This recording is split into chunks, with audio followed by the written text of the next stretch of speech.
Mari kita dengan segala hormat membuka firman Tuhan di dalam buku Efesus. Pasal pertama. Surat Paulus kepada jemaat di Efesus.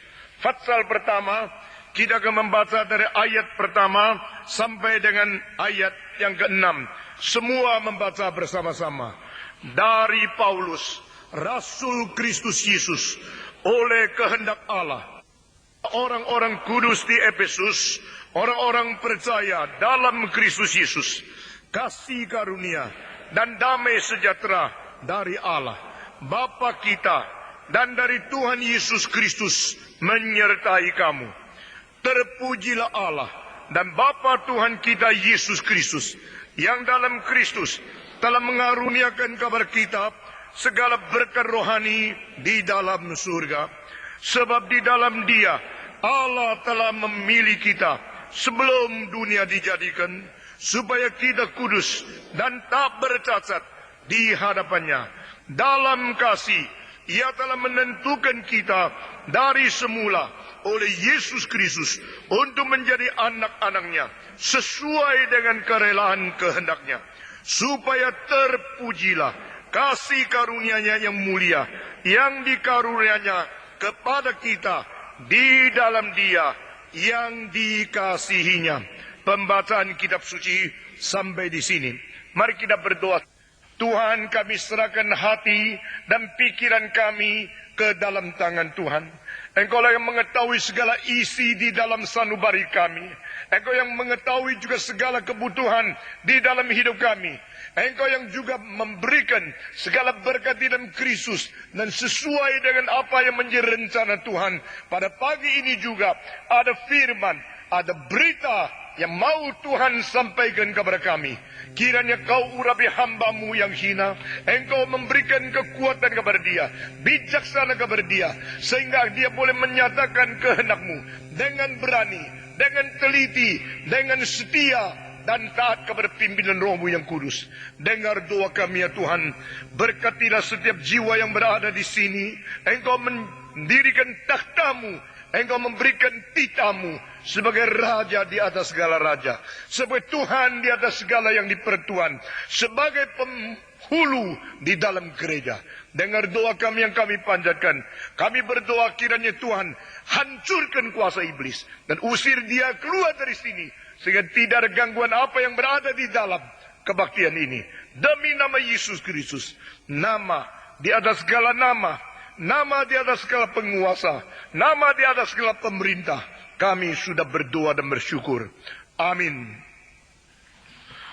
Saudara-saudara sekalian, mengapakah setelah kita membicarakan tentang Yohanes, lalu Roma, dan sekarang ke dalam Efesus. Di dalam Yohanes kita melihat Yesus Kristus inkarnasi, hidup di dalam dunia, dan dengan mulutnya sendiri menjadi penyampai firman yang kekal ke dalam sejarah. Saudara-saudara, Yesus sendiri adalah firman. Yesus sendiri datang menjadi daging.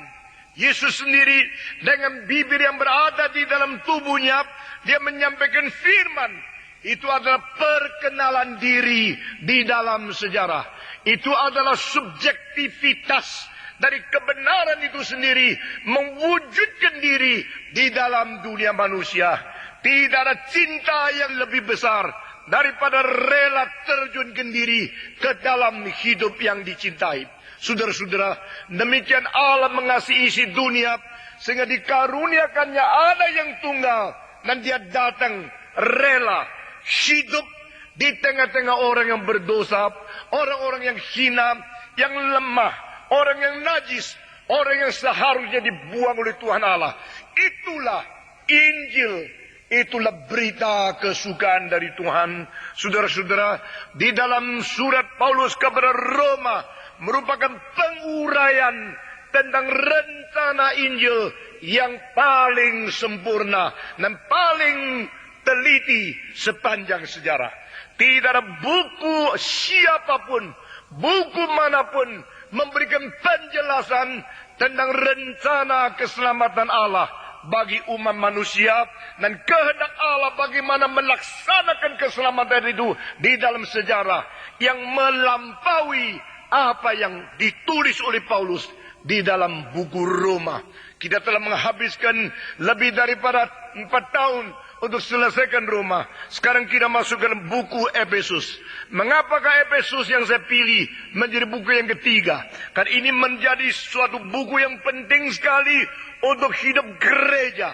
Bagaimana bergereja. Dan gereja apa artinya?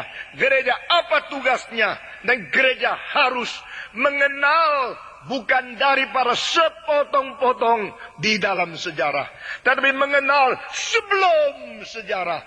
Gereja sudah berada di dalam isi hati Tuhan Allah.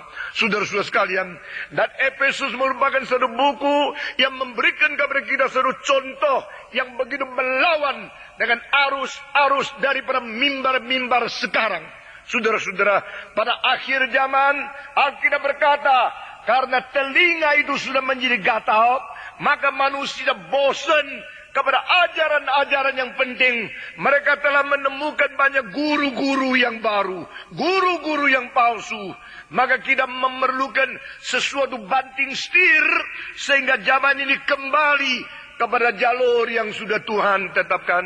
Di dalam buku Efesus kita boleh melihat bahwa Paulus telah memberikan satu contoh bagaimana mendidik gereja, sehingga gereja mengetahui bagaimana mereka harus beriman, dan gereja mengetahui bagaimana mereka harus berbakti, gereja mengetahui bagaimana mereka harus bersyukur, gereja mengetahui bagaimana mereka harus mentinggikan anugerah Tuhan. Dan sebagai dasar daripada pengertian segala ajaran, anugerah, kedaulatan Tuhan Allah dan rencananya, baru gereja mengetahui bagaimana hidup sebagai orang Kristen, bagaimana menyatakan segala tugas dan tanggung jawab sebagai orang Kristen yang dipilih ke dalam gereja yang disebut sebagai tubuh Kristus. Saudara-saudara, di dalam Efesus kita melihat dari permulaan seolah-olah semua yang dikatakan itu tidak praktis. Semua yang dikatakan itu hal yang khayal-khayal yang tidak ada gunanya langsung di dalam hidup praktis atau praktika. Saudara-saudara, inilah sesuatu hal yang perlu kita teliti dengan baik. Saudara-saudara sekalian, jika orang Kristen yang dangkal atau orang Kristen yang antroposentris menjadikan diri sebagai pusat, mereka maunya mendengarkan khotbah sesuai dengan keinginanku, sesuai dengan kebutuhanku, sesuai dengan sekarang saya suka dengar apa. Tetapi Paulus bukan melayani gereja seperti itu. Paulus melayani Tuhan, dan dia mengetahui bahwa gereja memerlukan hal-hal lebih daripada sekedar apa yang mereka rasa perlu. Sekali lagi saya mengucapkan kalimat ini. Gereja memerlukan hal-hal lebih daripada apa sekedar yang mereka rasa mereka perlu. Jikalau kita hanya dilayani dengan apa yang kita rasa perlu, maka kita hanya dilayani di dalam satu aspek yang begitu dangkal dan begitu terbatas. Akibatnya adalah kita tidak mungkin bertumbuh dengan baik. Saudara-saudara, bedanya apa orang yang belajar bahasa Inggris tanpa grammar dan belajar Inggris dengan grammar? Bedanya apa orang yang belajar musik maunya main sendiri dan main musik menurut pelajaran yang sungguh-sungguh ketat?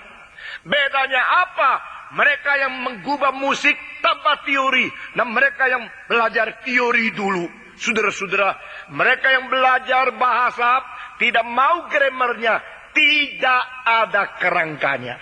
Dan mereka akan mengulang-ulang terus kesalahan-kesalahan yang mereka tidak sadar.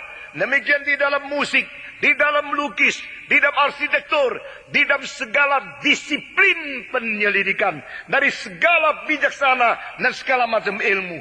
Jikalau struktur itu tidak ada, filsafatnya tidak ada, hanya mau fenomena, gejala luar, asal jadi, cepat sukses, maka kemajuan tidak merata dan kemajuan tidak sehat. Saudara-saudara sekalian, jika kita mau praktis saja, kita mau kelihatan cepat-cepat sukses, cepat-cepat banyak orang datang ke gereja, cepat-cepat dapat banyak duit, menjadi gereja yang kaya, itu tidak sulit. Tetapi saudara-saudara, bukanlah kehendak Tuhan. Gereja didirikan semacam itu. Gereja didirikan dengan rencana beribu-ribu tahun, bahkan sebelum dunia